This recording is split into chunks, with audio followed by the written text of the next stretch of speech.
जय हिंद, वंदे मातरम। दोस्तों बहुत बहुत स्वागत है आप सभी का न्यूज इंडिया में। और अभी तक आपने इस वीडियो को लाइक नहीं किया तो लाइक कर लीजिए, और चैनल पर नए हैं तो चैनल को सब्सक्राइब कर लीजिए, साथ में बेल आइकन भी प्रेस कर लीजिए और वीडियो को ज्यादा से ज्यादा शेयर कीजिए। तो चलिए दोस्तों, आप सभी को बता दें कि बिहार की सियासत में एक नया दौर शुरू हुआ है। वो दौर है टोपी ट्रांसफर का। बिहार में दो सहयोगी दल मिलकर सरकार चला रहे हैं, लेकिन दोनों दलों में तालमेल का इतना भाव है कि लगातार दोनों दलों की ओर से सियासी बयानबाजी जारी रहती है। अब बौछार विधानसभा उपचुनाव के बाद बिहार की सियासी फिजा में अलग तरह के बयान तैरने लगे। बौछार उपचुनाव में बीजेपी की हार के बाद सहयोगी दल यानी जदयू के नेता मुखर गए हैं। कहा जा रहा है कि जदयू अंदर ही अंदर काफी खुश है। बौछार की करारी हार पर सहयोगी दल जदयू ने तंज कसा है। जेडीयू की एमएलसी ने कहा कि हाल के दिनों में बीजेपी नेताओं की ओर से सीएम नीतीश कुमार पर की गई टिप्पणी बौछार में हार का प्रमुख कारण है। हाल ही में देश के अलग अलग प्रदेशों में रामनवमी और हनुमान जयंती पर हिंसा की तस्वीरें सामने आई हैं। कहीं भाईचारे को बनाने के लिए अथक प्रयास कर रहे हैं तो कहीं कुछ हिंसा की घटनाएं भाईचारे और एकता को चोट पहुंचा रही है। इन सब के बावजूद मध्य प्रदेश की राजधानी से एक खूबसूरत तस्वीर सामने आई है जो सोशल मीडिया पर खूब सुर्खियां बटोर रही है। अदब, आपसी भाईचारे और असीम प्रेम की ये तस्वीर जो कोई देख रहा है तो तारीफ करते नहीं थक रहा है। हाल ही में मध्य प्रदेश के खरगोन में रामनवमी के दिन कुछ दंगाइयों ने हिंसा फैला दी थी, जिसके बाद अब हनुमान जयंती पर खरगोन के गिरे शिकवे भोपाल में फूल बरसाए गए। वो लोग जो ये अफवाह फैला रहे थे कि मुस्लिम बहुल इलाके से जुलूस निकालने से शहर की फिजा बिगड़ सकती है, उन्हें भोपाल के लोगों ने फूलों से जवाब दिया है। हाल ही में एनडीए से बाहर हुए विकासशील इंसान पार्टी के प्रमुख मुकेश सहनी ने बौछार उपचुनाव परिणाम के बाद बीजेपी पर इशारों में हमला बोला है। पत्रकारों से बात करते हुए सहनी ने कहा है कि हम बौछार विधानसभा उपचुनाव में वीआईपी पर विश्वास दिखाने के लिए लोगों को धन्यवाद देते हैं। हम जीतने के लिए लड़े लेकिन सफल नहीं हुए। हम जीत के लिए अमर पासवान को बधाई देते हैं। हमारी हार में भी हमारी जीत है। हैदराबाद की संसद एआईएम के नेता असुद्दीन अवैसी के भाई अकबरुद्दीन ने दिल्ली के जहांगीरपुरी में हुई हिंसा पर प्रतिक्रिया जाहिर की है। उन्होंने शोभा यात्रा में हथियार लेकर नाचने वालों को भगवा आतंकी बताया है। इसके साथ ही अकबरुद्दीन अवैसी ने कहा है कि भगवा आतंकवादी शोभा यात्रा में खुलेआम बंदूकें और तलवारों लेकर दिल्ली की सड़कें पर आतंक मचा रहे हैं। हनुमान जयंती के मौके पर देश के अलग अलग हिस्सों में हिंसा की घटनाएं हुई। दिल्ली की जहांगीरपुरी के अलावा कर्नाटक के बाहुबली में भी हिंसा हुई थी। यहां आधी रात को करीब 1000 लोगों ने ओल्ड बाहुबली पुलिस थाने पर हमला किया। इस घटना में 12 पुलिसकर्मी घायल हो गए, जबकि 2 की हालत गंभीर बताई जा रही है। हिंसा के इस मामले में पुलिस ने अब तक 46 लोगों को गिरफ्तार कर लिया। वहीं शहर में धारा 144 लागू कर दी गई है। उत्तर प्रदेश के महाराजगंज जिले में आग का तांडव लगातार जारी है। आग की घटनाएं कम होने का नाम नहीं ले रही है। दीघा में आग लगने से 50 एकड़ गेहूं की कड़ी फसल किसानों की आंखों के सामने ही जलकर राख हो गई है। आग इतना ही भीषण थी कि खेतों से होते हुए गांव की तरफ बढ़ने लगी, लेकिन गिरावनों की सूझबूझ से गांव जलने से बच गया। लोगों ने अपने पंपिंग सेट चालू करके आग को गांव तक पहुंचने से पहले ही रोक दिया। बिहार में सियासी संकट के दौर से गुजर रही कांग्रेस को एक बार फिर राजनीतिक रूप से एक करने की कवायद शुरू हो गई है। बिहार प्रदेश कांग्रेस अध्यक्ष मदन मोहन झा के इस्तीफे के बाद नए अध्यक्ष को लेकर अटकलों का बाजार गर्म है। इस बीच एक ऐसी खबर सामने आई है जिसके बारे में जानकर वर्षों से कांग्रेस की सेवा करने वाले नेता भी परेशान हो गए।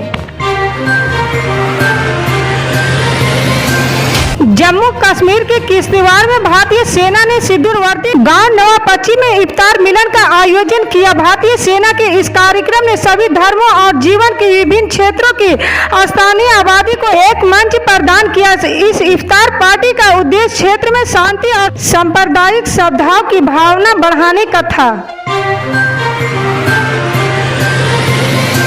कोरोना के मामलों में एक बार फिर बढ़ोतरी देखने को मिली है। 24 घंटों में मामलों में बड़ा उछाल आया है और नए मामलों की संख्या 1000 को पार कर गई है। स्वास्थ्य मंत्रालय के अनुसार बीते 24 घंटे में कोरोना के 1150 नए मामले सामने आए हैं। वहीं 4 लोगों ने जान गंवाई है। कल के मुकाबले 175 मामले से ज्यादा आए। कल 975 नए कोरोना केस मिले थे। हालांकि करीब 4 दिनों बाद नए केसों की संख्या 1000 के पार आई है।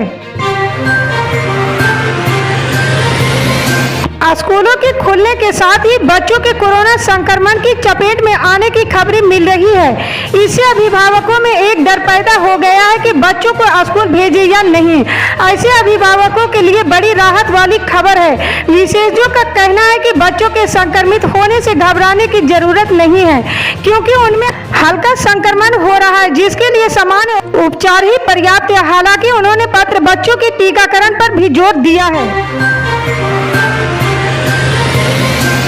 देश भर में फिलहाल गर्मी का प्रकोप जारी है और कई राज्यों में पारा बढ़ता जा रहा है। वहीं असम में मौसम ने एकदम से करवट ली है। यहाँ कल रात हुई तेज आंधी, तूफान और भारी बारिश ने काफी नुकसान पहुंचाया है। विभिन्न जिलों में तूफान, बिजली गिरने और भारी बारिश से कई लोगों के मरने की बात सामने आई है।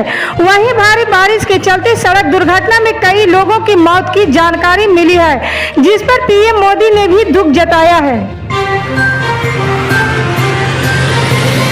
राजस्थान में किसानों की मंडी में गेहूं बेचने में कम दिलचस्पी है। इसका कारण रूस यूक्रेन युद्ध माना जा रहा है।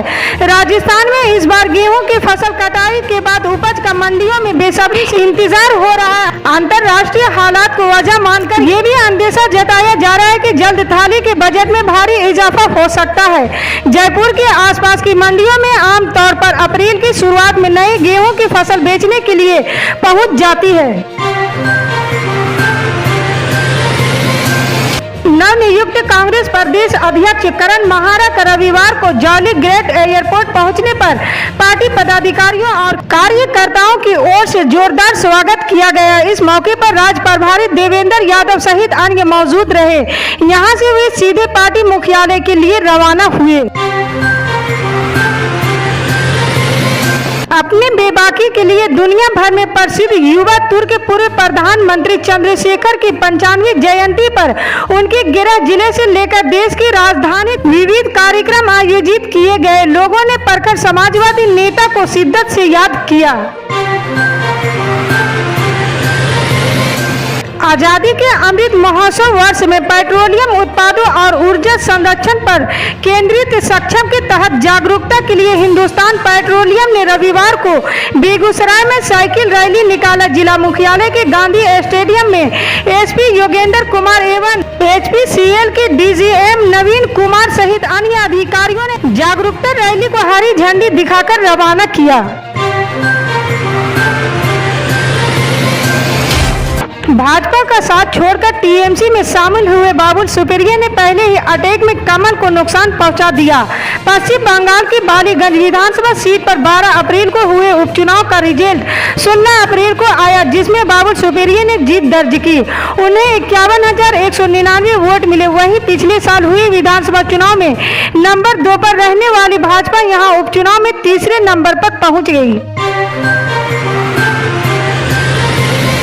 कांग्रेस नेता राहुल गांधी ने रविवार को दावा किया कि सरकार की लापरवाही के कारण कोरोना वायरस महामारी के दौरान 40 लाख भारतीयों की मौत हुई। इसी के साथ राहुल गांधी ने एक बार फिर मांग की कि मृतकों के सभी परिवारों को 4-4 लाख रुपए का मुआवजा दिया जाए। ट्वीट पर राहुल गांधी ने न्यूयॉर्क टाइम्स की एक रिपोर्ट का स्क्रीनशॉट साझा किया, जिसमें दावा किया गया था कि भारत कोविड से हुए मौत के आंकड़े को सार्वजनिक करने के WHO के प्रयासों को रोक रहे हैं। लखीमपुर खीरी हिंसा मामले के मुख्य आरोपी आशीष मिश्रा की जमानत रद्द किए जाने का अनुरोध करने वाली याचिका पर सोमवार को अपना फैसला सुनाएगा प्रधान न्यायाधीश NV रमना, न्यायमूर्ति सूर्यकांत और न्यायमूर्ति हिमा कोहली की पीठ द्वारा सोमवार को पूर्वाह्न 10:30 बजे फैसला सुनाने की संभावना है। न्यायालय ने आशीष मिश्रा की जमानत रद्द किए जाने का अनुरोध करने की किसानों की याचिका पर 4 अप्रैल को अपना फैसला सुरक्षित रख लिया था। इसी तरह की पल पल की अपडेट जानने के लिए जुड़े रहें हमारे न्यूज इंडिया के साथ। मिलते हैं अगली बड़ी खबर में, तब तक के लिए जय हिंद।